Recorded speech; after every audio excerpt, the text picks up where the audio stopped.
Before the continuous femoral nerve block is studied, it is advisable to study the appropriate essential anatomy as outlined in the Primer of Regional Anesthesia Anatomy. The main indication for continuous femoral nerve block is anterior knee surgery, such as anterior cruciate ligament repair and total knee replacement. It is essential to realize that there is a part behind the knee which is supplied by the sciatic nerve and which may still be painful in approximately 20% of patients after total knee replacement. This pain, however, is usually short-lived, and if this bothers the patient, a single injection sciatic nerve block can be performed after confirmation of an intact sciatic nerve in the postoperative period. If the tendon harvest for ACL repair is from the hamstrings, a single injection sciatic nerve block is also additionally needed. Continuous femoral nerve block is also indicated for painful surgery to the ankle joint, such as ankle arthroplasty and triple arthrodesis in combination with a continuous sciatic nerve block.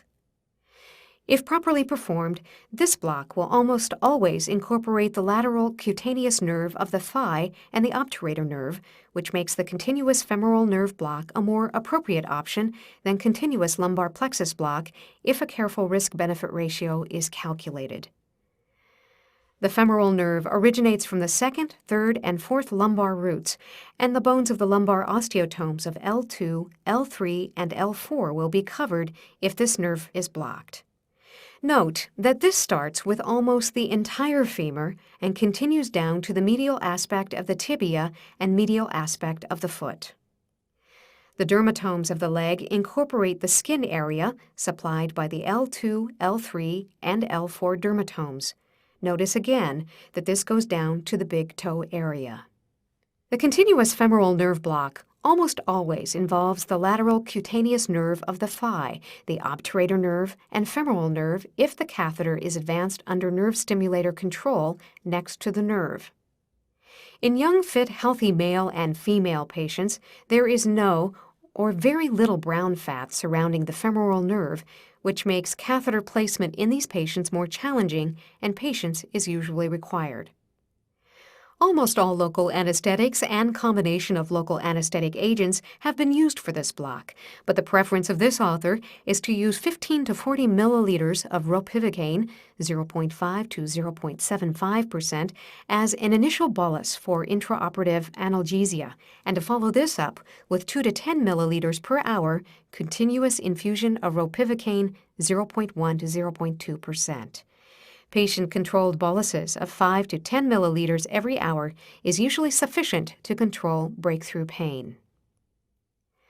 Quadriceps function can be jeopardized with this block, and most authorities believe that quadriceps function is essential for knee rehabilitation. This has, however, not yet been verified by research, but it may be advisable to use a dilute concentration of ropivacaine, for example, 0.1% or less, to preserve quadriceps function during the postoperative period. Research is ongoing to evaluate buprenorphine in this role. The patient is positioned supine with a foot neutral, neither externally nor internally rotated. After palpation and marking of the femoral artery and the inguinal crease and disinfection of the skin, the area is covered with a sterile fenestrated transparent plastic drape.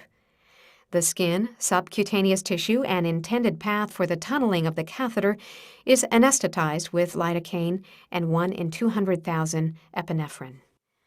An insulated 17 or 18 gauge TUI needle is attached to the nerve stimulator, which is set to 1 to 1.5 milliamps, 2 Hz, and 100 to 300 microseconds, and enters the skin 1 sun, the width of the patient's thumb, lateral to the femoral artery, and 1 sun caudad of the inguinal crease. The bevel of the needle points upward, and the needle enters at a cephalad angle of approximately 45 degrees. Notice the 2 pops as the fascia lata and iliaca fascia are penetrated, and notice the cephalad movement of the patella as the femoral nerve is stimulated. The nerve stimulator output is turned down to between 0.3 and 0.5 milliamps, and a brisk motor response of the quadriceps muscle should still be present.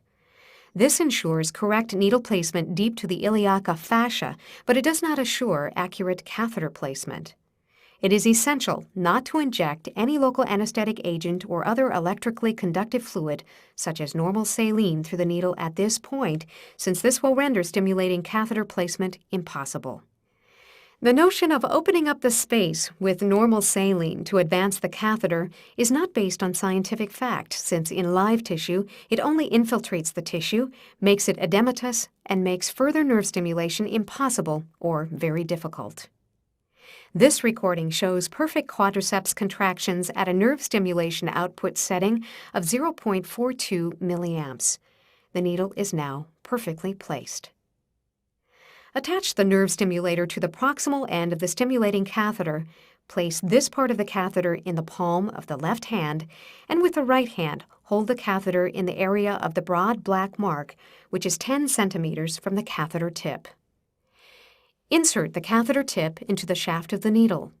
The motor response will immediately start again, and the broad black mark on the catheter indicates that the catheter tip is situated at the tip of the needle, but it is not yet protruding from the needle tip. The needle should never be manipulated if this broad black mark is not completely visible.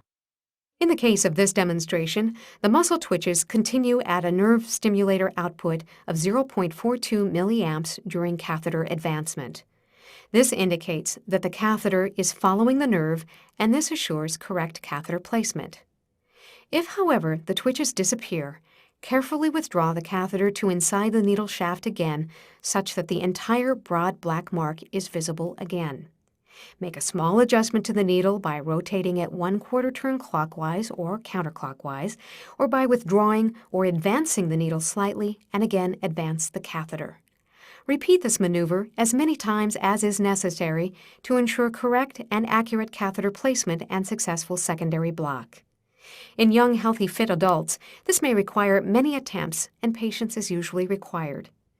If the catheter is placed without quadriceps stimulation during catheter advancement, it simply means that the catheter is not on or near the nerve, and the block cannot be expected to be successful.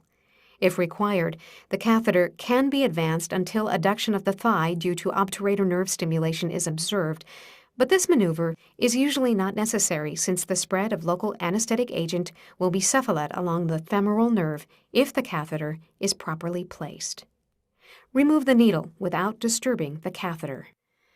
The catheter is tunneled by first inserting the inner stylet of the needle 1 to 2 millimeters from the catheter exit site if a skin bridge is required, and advancing it subcutaneously to a point approximately 8 to 10 centimeters laterally if this is appropriate for the surgery. This area has previously been anesthetized. The skin bridge will make removing of the catheter easier, but this has to be balanced against a higher frequency of leakage of the catheter. The needle is railroaded retrogradely over the stylet is removed, and the catheter is fed through the needle and the needle removed. The piece of silicone tubing that protected the catheter tip while packaged is handy to place in the loop made by the catheter to protect the skin under the skin bridge. The snap lock is attached to the proximal end of the catheter. The nerve stimulator is clipped to the snap lock, and the nerve stimulation is set to an output of 0 milliamps. The nerve stimulator output is turned up slowly until a quadriceps muscle twitch can just be seen. Local anesthetic agent, or as in this demonstration, normal saline, is injected and the motor response immediately stops. This constitutes a positive Raj test, which is a further indication that the secondary block will be successful. The catheter and snap lock is placed in the stat lock, which is placed in a convenient position, usually on the patient's abdomen. Catheter removal is a sterile procedure and is after the patient does not require the continuous nerve block any longer and after full sensation has returned to the leg. The proximal end of the catheter is fixated with the left hand, and the distal end is removed from the skin bridge. This part of the catheter is kept sterile, and the rest of the catheter is removed.